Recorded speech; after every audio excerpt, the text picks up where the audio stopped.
best. She took a red eye. She wore the appropriate. I looked up what color is good for Zoom, and it said jewel tones like fuchsia. And I looked in my closet and came up with this. So good job. I have none of that. I'm going to read some of Andrea's bio. We're super lucky to have her. She's an advisor to us on the digital commerce team, and we've been working with her for quite some time. So she's an e-commerce educator, writer, advisor, and entrepreneur with over 20 years of experience, including 10 years as senior executive at Amazon. She led over 15 product categories, helped launch Amazon's automated pricing system and crap. Thanks a lot. And ran Amazon Prime for Amazon Canada. She's a former VP of strategy at IdeoClick, and she's advised over 350 consumer brands. She is now the CEO and founder of Emerson Group, an e-commerce education community. And she's founding member of the Digital Shelf Institute. I didn't know that. I was on that once. Okay. Let's see, she worked on, we talked about this a few weeks ago, but she's founding team member of Bevy App, a social shopping application on Nordstrom. It's very cool. You have to check it out.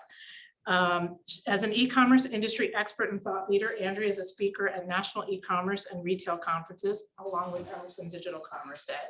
A contributing writer and podcast interviewee, and is also frequently quoted in the media. And I know she's does something called the Fresh Four on CPG guys. So if you, with Melissa Burdick from Packview, Peter Bond, and Sri Rajagopalan, which I listen to very regularly, and you should too. Andrea, I'll let you take it away. All right. Thanks, you. You read almost the whole bio. I thought you just take like the first two sentences. Well, there was like 2 more paragraphs. Right. I'm gonna share my screen. Get going. What a great day, right? I mean, this was just a really amazing conference so far. And so special thanks to the Emerson Group for putting together just a really good show. This is a really good show. You guys did a nice job.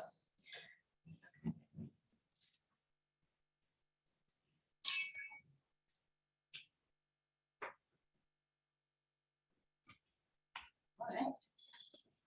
So we had some really good speakers so far. I think Anu did a great job kicking us off this morning by talking about meeting the shopper's needs, starting with that, and then trying to make money doing it. I think at the end of the day, when we come back to it, that's really what we're trying to do here. We heard a little bit from Patrick about all of the e-commerce infrastructure that Emerson Group is building in order to support all of our clients and support e-commerce and all of the change that we've gone through over the last couple of years. We heard a great presentation from Chris Perry on Krappen and managing profitability in e-commerce. There were some great takeaways there and also some good humor for us. We heard about instant needs from Danny from GoPuff. We heard from Mike Black about data. I liked the piece about building your KPI strategy against what's most repeatedly actionable. That was my favorite thing that you said. Also, I learned what canary in a coal mine means because I actually didn't know that. I've used that. I didn't really, how many people knew what that meant already? A lot of you. So maybe that's a me thing. That's what my kid would say. That's a you thing, Mom.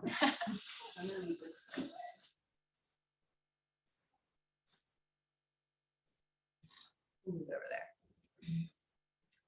Okay, and then we heard from Kathleen, again, going back to the battle for the shopper and the framework around alignment, data, unification, and speed being kind of the keys to success for brand manufacturers, which I love. And then we got to hear a lot about D2C and kind of how to make that successful for consumer brands. So just really great speaker lineup today. So thanks everyone.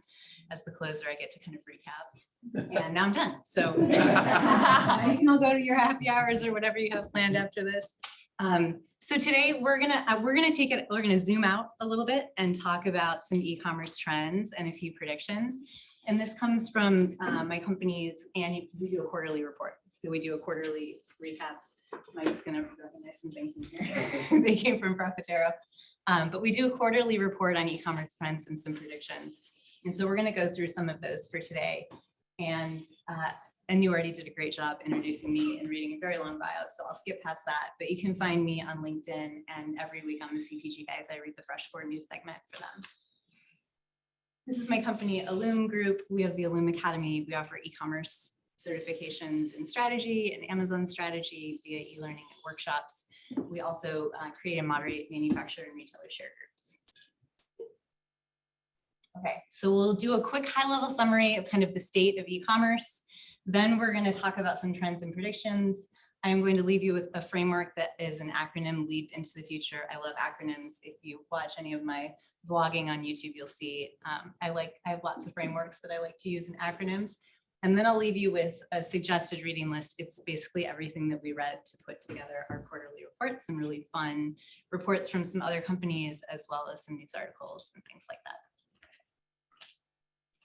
So a few themes for the last couple of years. I was sitting on an airplane with my friend preparing for this presentation, and we tried to make a list of everything that's happened in the last 2 years. And it got very long and it was very dark. Yes. We had a worldwide pandemic, and we now have a war, and there are a lot of things that are happening. We even got all the way down to the murder hornets. I don't know if you remember, that was like a blip, but we all thought we were going to die from murder. Suddenly that was actually scarier than COVID for just a minute. But I think most importantly, there's just been a lot of transformation for brands and retailers alike to kind of accommodate all of the changes that we've had in e-commerce. And I think those transformations have been really hard. And I think that everyone did a really good job with them. So I think it's important to take a minute to recognize all the work that we did over the last couple of years.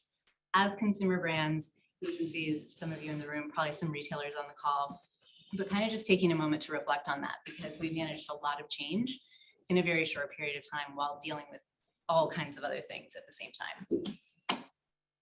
So that's a big trend. Another big one is just a lot of changing habits for shoppers. And we'll show some data about this in just a minute, but really thinking about like kind of the lowest brand loyalty that we've seen in a long time.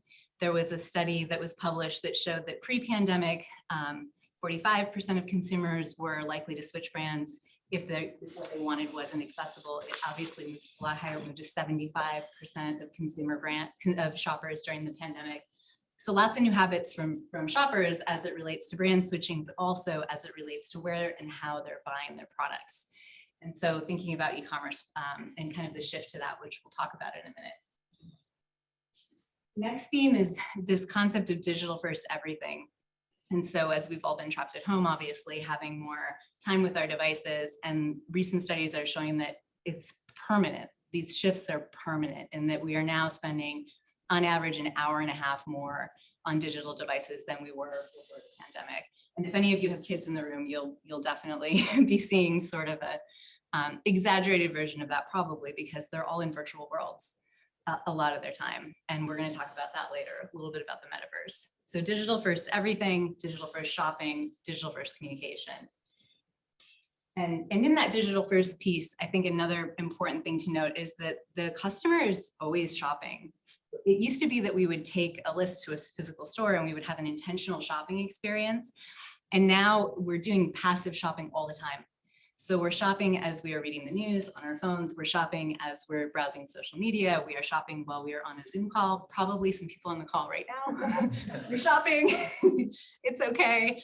But we're passively shopping all the time. And so there's this always on shopping that really means that getting kind of those 4 Ps of marketing really right is critical. We have to meet the shopper where they are, going back to what Anu kicked us off with. So what's next? Talk about that.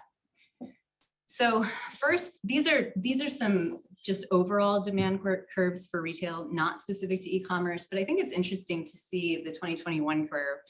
And the big takeaway here was that looking at last year's data, a lot of that holiday demand got drawn forward. And so what we saw across a lot of our clients was that we saw kind of sustained growth throughout the year, but that Q4 comp was a lot lighter. And we think it's because of just so much fear about products going to be out of stock, and so bringing a lot of that demand forward. We're also seeing inflation, and we started to see it at the end of last year. We saw it a little bit more at the end of last year in terms of shadow inflation, although some of the November numbers were starting to show highest inflation since 1982. I'm seeing that every month. It's like, this is the highest inflation since 1980 something. So we're clearly comping a really difficult period. But But we started with shadow inflation, which if you're not familiar with that, it's where things get smaller, services get worse, but we're still paying the same amount for things. And now prices are actually starting to rise to reflect the increased cost of doing business. However, insofar as e-commerce is concerned, there has been a lot of discussion about so much business moving online. However, we didn't really move a lot of business online. So it depends on the sources that you're looking at, but the US Department of Commerce releases e-commerce data, I think it's on a quarterly basis, and the adjusted and non-adjusted is just it's smoothing out the seasonality. But we didn't really move a lot of business online overall. But there are some categories that saw a lot of business shift to e-commerce. So if you look at grocery, for example, we saw a massive shift, right? That growth was looking more like 20% year over year. Kind of depends on the source. Everyone cites a little bit different numbers, but somewhere between 19 and 21% year over year growth in 2022. And you can see that, those grocery e-commerce sales projections just continuing to go up. 43% of millennials shopping for most of their groceries online. And with groceries, we know they're buying a lot of personal care items as well. Grocery shopping trips often include a lot of those personal care items. So while overall we did not see a lot of business shift to e-commerce, specific categories saw quite a bit. So let's talk about a few trends. The first one is this concept of corporate transparency. And this came from, if anyone follows Wendy Liebman, she does a New Shopper Truths report on, I think they do it on an annual basis. And this was like kind of the Uber finding for her whole report, which was that it isn't so important as consumer brands for us to be completely sustainable. That's not realistic, right? But the shopper is getting really smart and seeing through terms like sustainability and natural, and they just want honesty about where consumer brands are on their journey. And I think, there have been a lot of discussion about whether the pandemic has kind of halted some of that interest in sustainability, but I think we're already starting to see that come right back as people are leaving their houses a little bit more. But there's also this interesting thing that happens in the younger generations where I don't know about a lot of you, but I carry guilt. Like if I drink like a bottle of a single-use plastic, I carry guilt for that decision.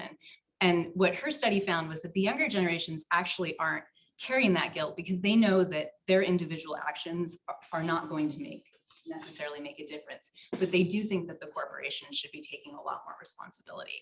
And so being transparent about where you are on that journey as a consumer brand, and maybe, sharing information about by this date we're going to be this, or this year we're working on this.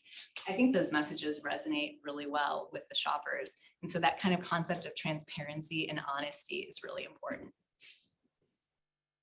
I think we probably all experienced some version of the Great Life Refresh. We've heard the Great Resignation.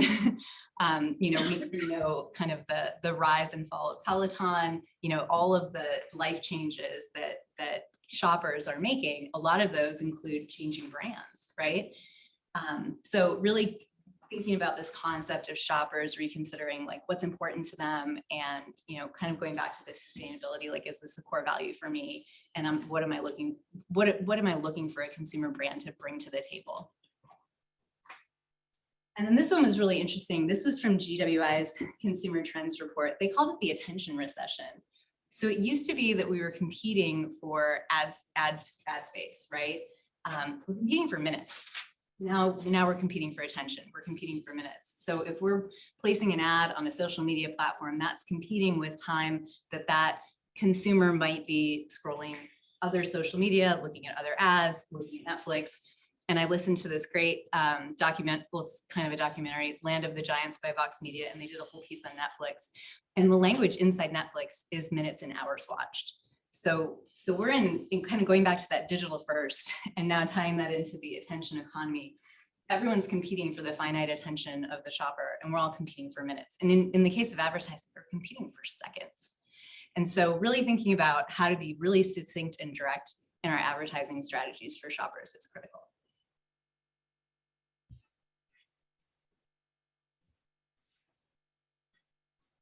A few e-commerce trends. We got to hear from GoPuff today about ultra-fast delivery, but that wasn't what you called it. What did you call it? Instant needs commerce, which I liked. That I feel they're actually different things. I think instant needs is actually instant. But delivery is certainly becoming a hero moment that we're seeing across not just delivery providers, but also retailers, and at an immense cost. And what's interesting is there was a report published by Coresight who they surveyed shoppers to see what was most important to them in buying groceries online. And they discovered that speed of delivery was the 6th most important thing for a shopper in deciding where to buy their groceries online, which is interesting because every retailer is racing to give like 2-hour delivery, 1-hour delivery, 15-minute delivery. And there's certainly segments of the population and certain instant needs where that is really critical. But the lion's share of the shoppers are not listing that as their top need. Things, really traditional things you would expect showed up above that, such as they have the assortment that I want, it's priced appropriately, is there a delivery fee?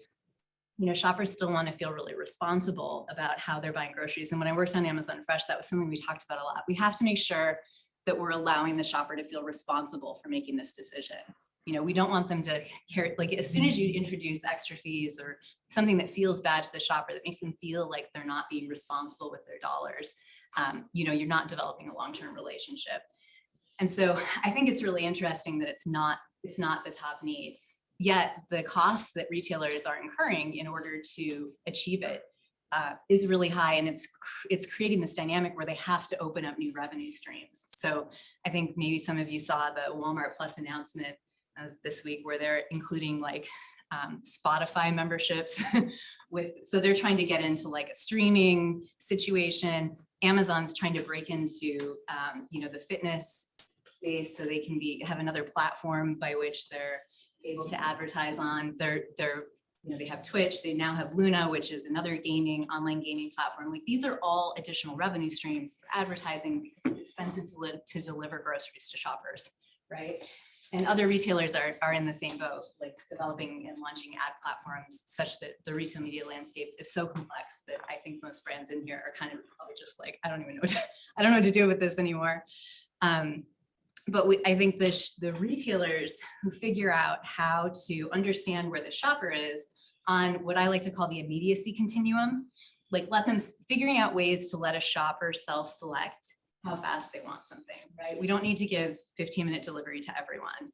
And Amazon's been experimenting with some things in this space where they have like an Amazon day that they default you to that's like a week out. And then they say, well, if you want it sooner, you have to take an action. Like it's still free, but you have to check a different box.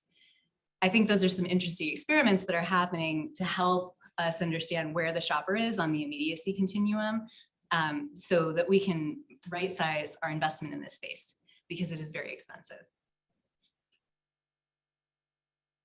So let's talk about the metaverse. I think was it Kathleen who said earlier, you're like, I'm not going to tell you all, you have to go be on the metaverse. I am going to tell you, you all need to be on the metaverse. And if you have not been in a virtual world, if any one of you in this room or on the call has not experienced a virtual world, please go and do it tonight.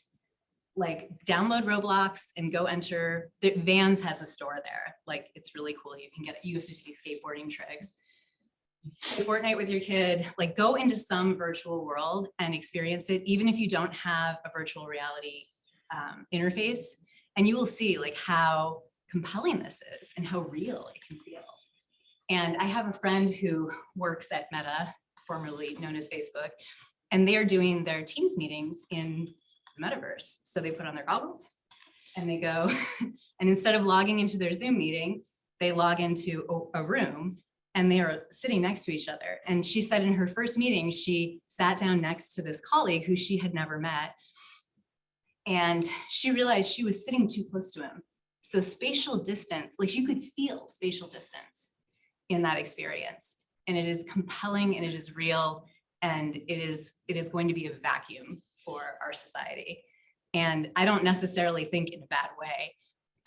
There's this great book called, it's in my suggested reading at the end, but there's this it's called Reality is Broken, and it talks about kind of how we are going to be shifting more and more of our life to virtual environments. And it's very interesting, but you could see how commerce is going to play an enormous role in this. And figuring out some ways to experiment there's no place in any virtual worlds yet where you can buy actual physical goods, right? Like you can only buy things for the game or for, skins or for your avatar or whatever, but it's coming and it's going to come really fast. So I think there's some interesting experiments that can happen there. And then third e-commerce trend is this whole concept of reverse logistics, which probably isn't as impactful for a lot of folks in this room because we're mostly working on consumable products. But for the fashion industry, this is breaking them right now, right? I mean, there's an estimated $8 billion of goods that are flowing back to retailers now in Q1 post-holiday because so much business shifted to online during the pandemic. And this quote, I got this from somewhere, but I can't remember where. The supply chain wasn't meant to go backwards, right? I mean, we're dealing with return centers that aren't often having anything to do with the actual retailer. They're complete third-party logistics. It's going to be interesting to see how this plays out and if free returns are still something that most retailers are going to offer online because it's really expensive. So what can be done?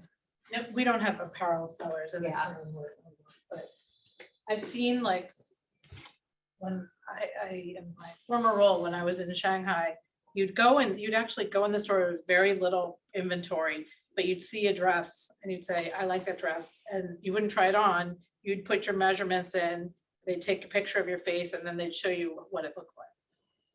Do you see that kind of thing coming? Well, I think a lot of the fashion returns are coming from what's called bracketing, and that's where shoppers buy like 2 or 3 sizes because sizing is so inconsistent. We don't know no one knows what's going to fit, and so then you send back what doesn't fit. But I think there are some ways to introduce some virtual reality to that experience, or some virtual worlds or metaverse experience where you can actually see what the clothes would look like on you. And then I think there's also things that some of the retailers are starting to do that are making them better at this, such as allowing you to select a different model to see what the fashion is going to look like on multiple body types as opposed to just one body type. And those things all kind of help reduce some of that, like that gap of understanding whether something's going to work for you. So it'll be interesting to see what happens in that space.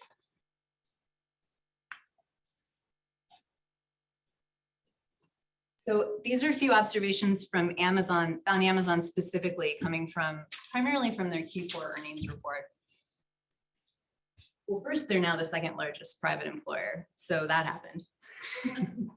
I think they're well over 500,000 employees now. I was employee 4012 there, which sounded like a lot, but now, I mean, 500,000. I don't know what to say about that.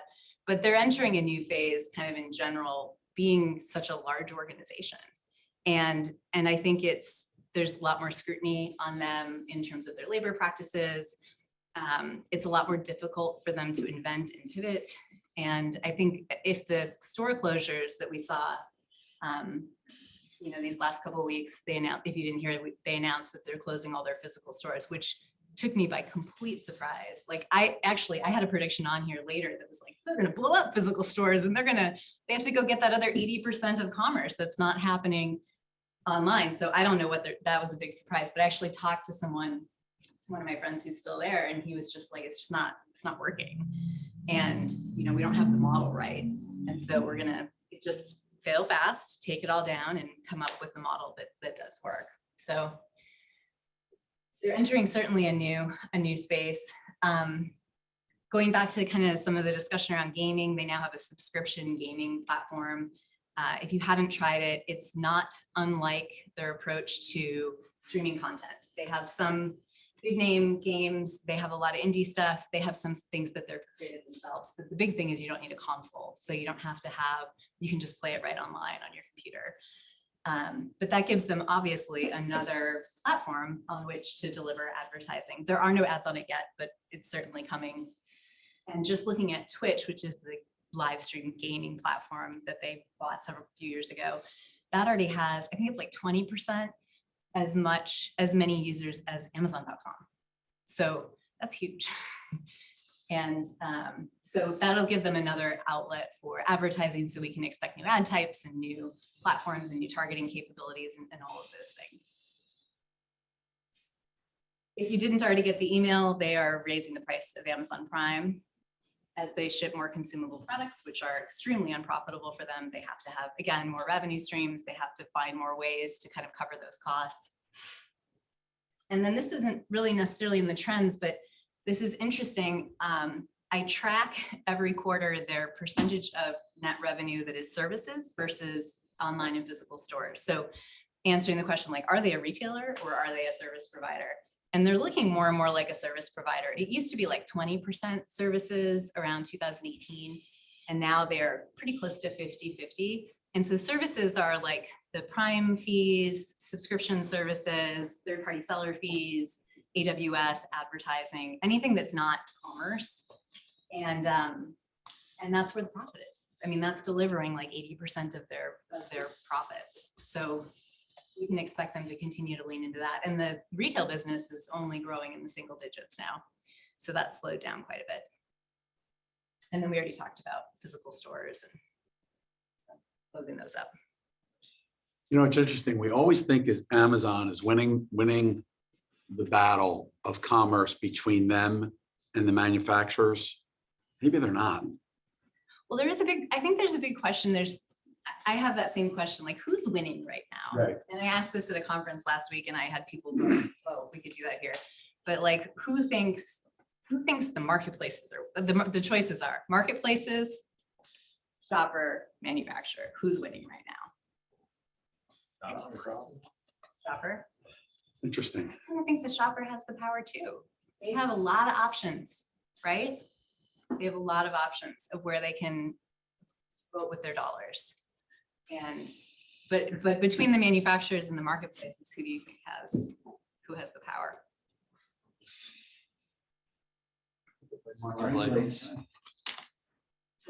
Marketplace. Well, I think because Amazon's advantage is like they sense that the shopper has the power and they cut it right down to what the shopper needs. Are really good at getting, whether it's price or what, they're just very responsive to that. I think that they do. They're very shopper focused and not very vendor focused, but very, very shopper focused. Who thinks the manufacturers have the power right now? Do we ever? One does, E&T does, because they've stood up forever. Then there's a gap, Unilever, J&J, probably Nestle. I don't think they I don't know. I don't think they think they have the power. I don't think they It's do. interesting either. I mean, I talked to all those guys. They don't think they have the power. You probably talked to them too, but I don't, but maybe they have more power than they've ever had. You know, if you turn them into a person and they're in a room like Unilever and Procter and Gamble and Coca-Cola and Pepsi and J&J, and they're all people, they might sit there and say, you know, they come and they go. You know, it used to be Kmart. And Right. you know what, it used to be Woolworths. Now it's Amazon. They come and they go. We're here. Here we sit. We're still here. And that's what, when I saw that, I thought, hey, Amazon's not making any money at this. Take away Amazon Web Services and Amazon may go out of business. Take away Rivian last Yeah. quarter, and now they're settling into a new cost infrastructure. They doubled their fulfillment capacity in 2 years, doubled it. Like, it was already really big. And now they're just now leaning into that cost structure with the revenue that they have. So before they're running on fumes, right? Like, they had so much revenue, like it was like they were cash rich. So they're selling a lot of product. They don't even have it yet. It's still coming in on the truck, getting delivered. They don't even own it yet. They haven't even taken title to it. Right. And they don't have any warehouse space and they're out of stock 30%, at least for most of our clients. But now they have all the infrastructure and the staff and all of that to manage that level of demand. And so it's a much higher cost structure for them than it's ever been. Interesting. And I mean, that's a lot of warehouses that they bought. Right? That's just 1 year.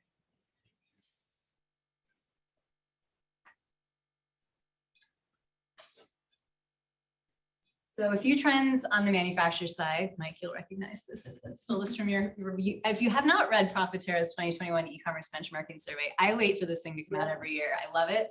They survey all the manufacturers and they ask them what matters to them right now. And it's such a great window into, well, first, if you're a manufacturer, you're like, I'm not alone. You know, everyone's having kind of similar challenges. But it's a great window into kind of getting, it's like a sentiment read on the manufacturer community. But these were some of the big things that came out. This is like 2021 versus pre-COVID, which I thought was interesting. The big challenges that have come up, that have grown, are adapting the supply chain to fit the demands of e-commerce. So I think we were all just kind of like limping along and figuring out how to make that work. And then now it's a big enough percentage of most CPG business that you have to adapt and you have to figure it out. And then really starting to think about these retail media platforms and like, what is the real ROI on this thing? I mean, is this going to make sense for us to advertise across every retail media platform? And if so, how much? And how do we compare them? Because none of them return the same data. Like, it's not, they have different attribution windows. There's like, first, there are different types of attribution. Like, is it if they clicked on the ad? Is it if they saw the ad? Like, what, how do we know? So I thought that was interesting. But what we're seeing is just a real focus on, and I was calling it centers of excellence, but Kathleen, I think I'm going to call it something different now. I like how you called it integrated, more of an integrated approach to the organization. It's not just a standalone center of excellence that cares about e-commerce anymore. It's integrating it into the entire organization. And while you were talking, I was thinking about who have I seen that's done that really well? And the brands I have seen do it really well are ones that actually don't have it separate anymore. It's just a part of everyone's jobs. It's like how, I don't know, 15 years ago, we say marketing is a part of everyone's job. So I think that's interesting that we're starting to see those trends, building, staffing, increasing competencies.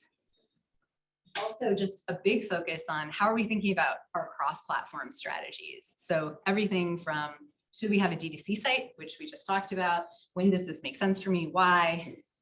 Everything from that to, what should my assortment strategy be across these marketplaces? Because I can't sell everyone the same thing anymore because they all price match each other and we have to figure something else out.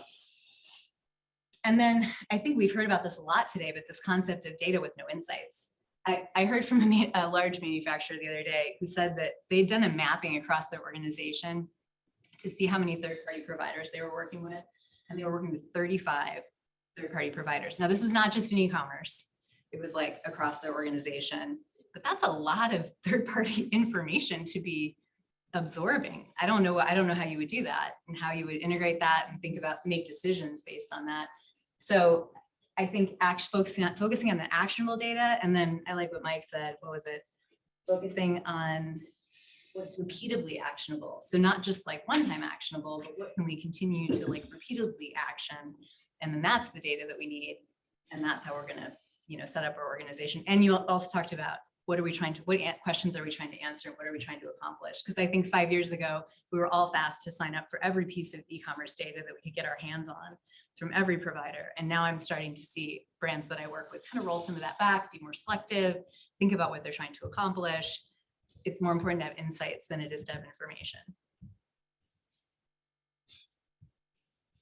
That was from your report too.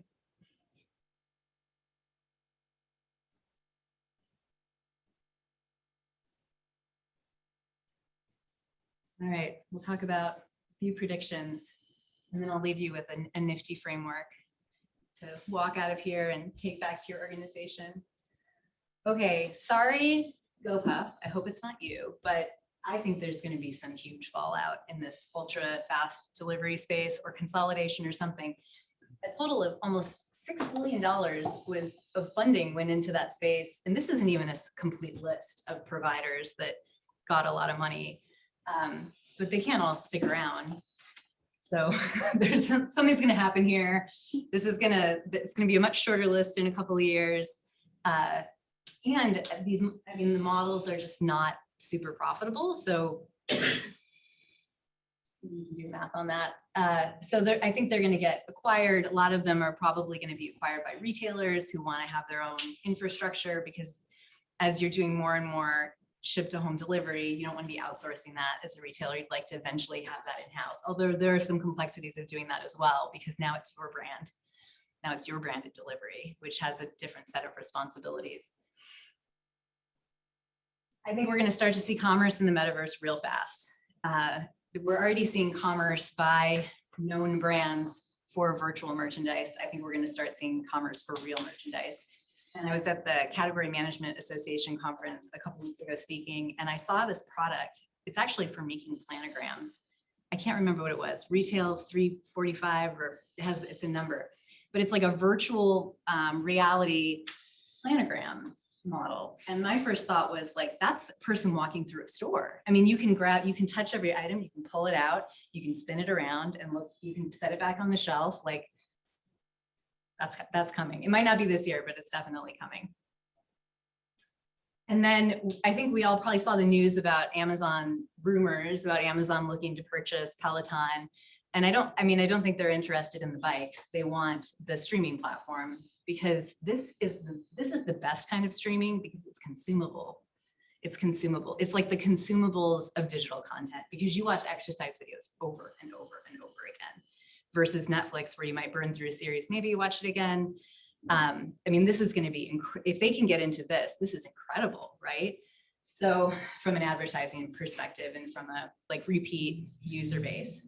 So I think we'll see them get in there. They'll either launch their own or they'll buy something that exists.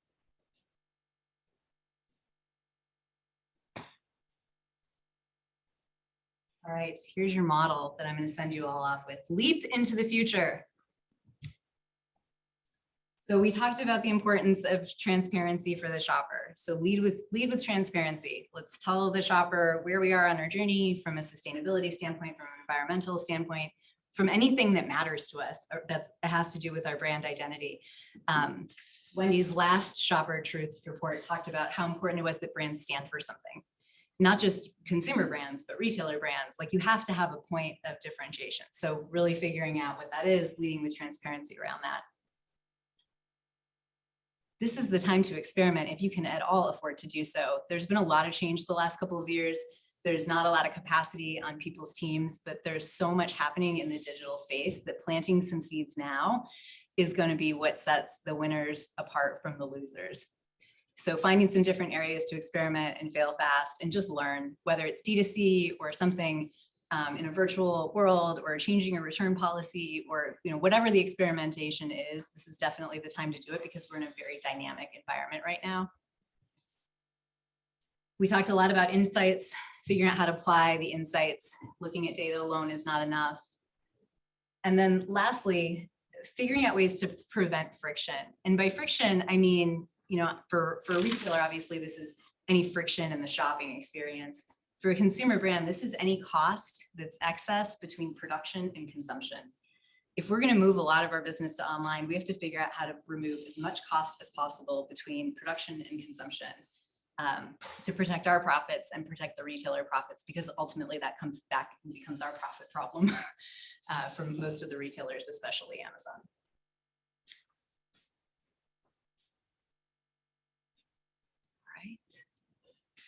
This is it's a very long suggested reading and watching list. If anyone wants the slides later, they can have them, but there's some really great reports and articles and videos in here that I thought were very inspiring. All right, any questions? Leap into the future. There's one in the chat. Who would be the best company slash agency to partner with, so I can experiment my positioning with my brand in the metaverse?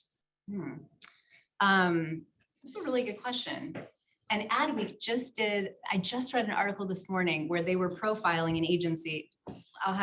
If I can take that person's contact information, I'll send them the article, but they were profiling an agency, of which name I cannot remember, that was doing all sorts of experimentation in different virtual worlds. You said, like, in the survey, consumers don't necessarily put speed first. Right. Why are so many retailers chasing speed? Is it to get ahead of a demand that they expect to come, or? No, I don't know if it's like we feel it. I think we believe that Amazon sets the standard for a lot of things. They have, like, it's a product detail page and the image goes on the left and the title and this, buy box goes over here, and now every retailer site looks like that. But who said they get to decide that, right? And I think it's looking at the success that Amazon has had. Maybe it's looking at the success Amazon's had, and one of the things they lead with is speed. And so maybe figuring out ways to copy that. I don't know, it just feels like such a mismatch. What do you think? I think maybe sometimes consumers, when they're surveyed, they don't necessarily say what they necessarily want, like they don't know it, and then you take it for granted. Like probably there was a time when we never thought we needed same day or 2-day, but it's just a matter of like understanding that there's certain use cases that get unlocked. Like, for example, snack food. Like, how do you grow that category online if you can't get it instantly, right? Or like, I bought deodorant today in like 2 hours because I needed it. So I feel like maybe it's a bet on the future.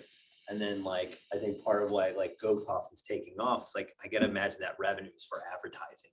Oh, yeah. I mean, that's basically just a bet that if that need is unlocked, they get more traffic, and then there's the advertising revenue. So it feels to me like they're just kind of anticipating that just consumers may not say that right now, but that's what, if given that They take off. it for granted, like they just assume they're gonna get it fast, and so they look at the other answers in terms of, yeah, that's probably true. I think what's interesting about the instant needs stuff is that it's trying to address the impulse purchase, which I don't feel like e-commerce has ever really nailed, right? Like I hear that from all the candy brands I work with. They're like, my business sucks online because I can't figure out how to incentivize that shopper and the candy aisle to buy the thing. And so the instant needs companies do a really nice job with that. Now you know what a canary is. I won't call you that anymore. Right. So, so in one of your predictions, like right at COVID or pre-COVID, was that Amazon could buy like a Walgreens, right? And we heard Yeah. a couple weeks ago, Uber buys Rite Aid. And that was kind of in jest.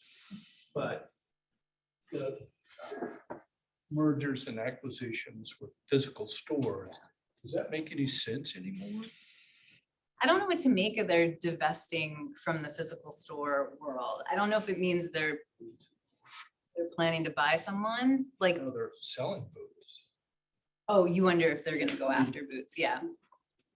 I mean, you're right. That was one of my predictions last year, is that they'd buy a drugstore chain, because I felt like the drugstores were kind of like they would be at a nice price pretty soon for Amazon to swoop in. And like, that's a lot of great real estate for super small format stores to sell low selling price items. It did seem like that would be a good move, but then they never did it. And maybe they still will, but I think there's a lot of uncertainty around what's happening in urban areas and whether those are good investments right now. So I wondered if maybe they just decided to hold on that. Because I don't know about all of your Walgreens, but everything's locked up at mine. Like you can't buy anything except Walgreens private label. That's not locked up, but everything else is. So I don't know, maybe maybe they're going to pause on something like that, but I do still think that's in their future. And they were looking at department store chains for a little while too, to try to maybe extend their fashion footprint. They are the biggest online fashion retailer now. Incredible, because they don't hardly sell any brands you've ever heard of. The experience of shopping for apparel. Heather, I think there were some more questions. There's one more in the chat. It's a 2-part question. So what are the 3 things buyers need to address the ever-changing e-commerce trends? And what can suppliers bring to the table to enhance this collaboration? The collaboration between the manufacturer and the retailer? Yeah. I think the thing that the retailers have over Amazon is most of them are not trying to sell 50 product categories in a single platform. And so they can curate. What did Scott Galloway say at the Emerson Day? He said, choice is a tax. I liked that. Choice is a tax. Consumers don't want more choices. They want to feel confident in the choices that they make. Yes. And then Dan O'Connor said, millennials don't want to scroll through digital catalogs. I liked that. Like all other retailers have an opportunity to provide more curation, a non-search based shopping experience that is pleasant, right? I haven't seen any of them lean into it super well. Maybe some of the maybe Nordstrom or something is doing a better job of that. That does feel like an area where the retailers could do a better job, but they need the insights from the category captains to tell them, like, how does this shopper shop? How should we build the site? What are the things that matter? And that's where I think that collaboration can be really rich. Any other questions online in the room? Okay, thank you.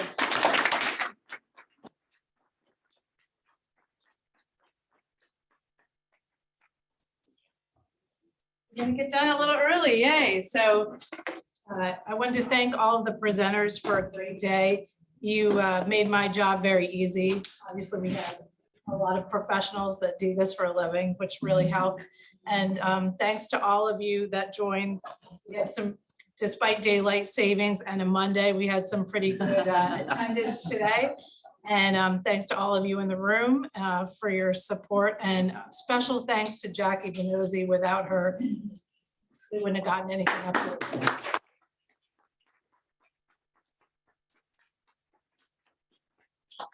This morning, if any of these things sparked some ideas, which hopefully they should have for all of the brands, feel free to contact us and we'll work through what help looks like there and help you accelerate your businesses. Thanks again.